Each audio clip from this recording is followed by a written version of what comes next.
എന്തി അവന്മാരൊക്കെ നമുക്ക് പോകണ്ടേ? സമയമില്ല, ഞാൻ കഴുകി വൃത്തിയാക്കി കുറച്ച് പോലും ഇല്ല.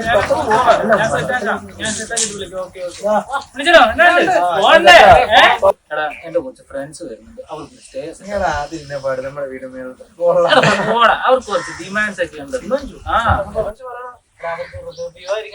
ഹെറിറ്റേജ് പ്രോപ്പർട്ടി ഇതെല്ലാം നോക്കുന്ന എവിടെ ഉള്ളത്? ഈ പറഞ്ഞ എല്ലാ സെറ്റപ്പും ഇൻക്ലൂഡ് ആവുന്ന ഒരു കിഡിലും പ്രോപ്പർട്ടി ഉണ്ട്. അതാണ് നമ്മുടെ അക്വ പാലസ്. ഗായ്സ്, ഇതാണ് ഞാൻ പറഞ്ഞ aqua palace heritage home stay. ഫ്രണ്ട്സും ഫാമിലിയായിട്ട് ടൈം സ്പെൻഡ് ചെയ്യാൻ അടിപൊളി ഒരു സ്പോട്ട് തന്നെയാണ്.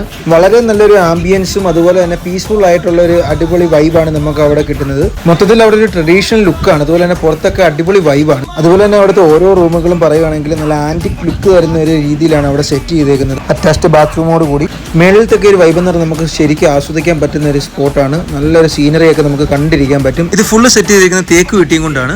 ഈ മുറിയിൽ കയറിയാൽ രാത്രിയാണോ രാവിലെയാണോ നമുക്ക് പറയാനൊക്കത്തില്ല. അതുപോലാണ് ഇവര് റൂം സെറ്റ് ചെയ്തിരിക്കുന്നത്. അതുപോലെ തന്നെ മേളത്തെ റൂംസിനെല്ലാം ഓപ്പൺ ബാത്റൂം ആണ്. ഏറ്റവും മോഡേൺ ആയിട്ടുള്ള രീതിയിൽ തന്നെയാണ് സെറ്റ് ചെയ്തേക്കുന്നത്. തറയോടും മച്ചും അതുപോലെ തന്നെ കിളിവാതിലൂടെ നോക്കുമ്പോൾ ഒരു തറവാട് ഫീലാണ് കിട്ടുന്നത്. ലഞ്ച് ടൈമിൽ നമ്മൾ പറയുന്ന ഫുഡ് തയ്യാറാക്കി തരുന്നതാണ്. ബർത്ത്ഡേ പോലുള്ള ചെറിയ ഫംഗ്ഷൻസ് ഇവിടെ നടത്താനുള്ള ഹാള് പ്രൊവൈഡ് ചെയ്യുന്നുണ്ട്. ഔട്ട്ഡോറിൽ ഒരു നമുക്ക് കഴിക്കാൻ പറ്റുന്നതാണ്. ഇത് ഇവിടുത്തെ മോഡേൺ റൂമാണ്. ഇവിടുത്തെ സ്പെഷ്യാലിറ്റി നമുക്ക് നല്ല സീനറികൾ കണ്ട് നമുക്ക് ഇവിടെ സ്റ്റേ ചെയ്യാവുന്നതാണ്. ഈവനിങ് വ്യൂ ഒരു രക്ഷയില്ലായിരുന്നു. അത് കഴിഞ്ഞ് ഞങ്ങൾ നേരെ ആറ്റിച്ചാടി ഒന്ന് ഫ്രഷ് ആയി. പുറത്തെ ആംബിയൻസ് ഒരു പീസ്ഫുൾ വൈബാണ്. നമ്മുടെ വീഡിയോ കണ്ടുവരുന്നവർക്ക് 10% ഡിസ്കൗണ്ടും ലഭിക്കുന്നതാണ്. അപ്പൊ ഇതിന്റെ ഫുൾ വീഡിയോ നമ്മുടെ യൂട്യൂബ് ചാനലുണ്ട്. ഇനി കുട്ടനാട് ആസ്വദിക്കൂ അക്വ പാലസിനോടൊപ്പം. അപ്പൊ നമ്മുടെ റിസോർട്ടിന്റെ ലൊക്കേഷൻ വരുന്നത് ആലപ്പുഴ നെടുമുടിയിലാണ്. അപ്പൊ നേരെ വിട്ടോ അക്വ പാലസിലോട്ട്.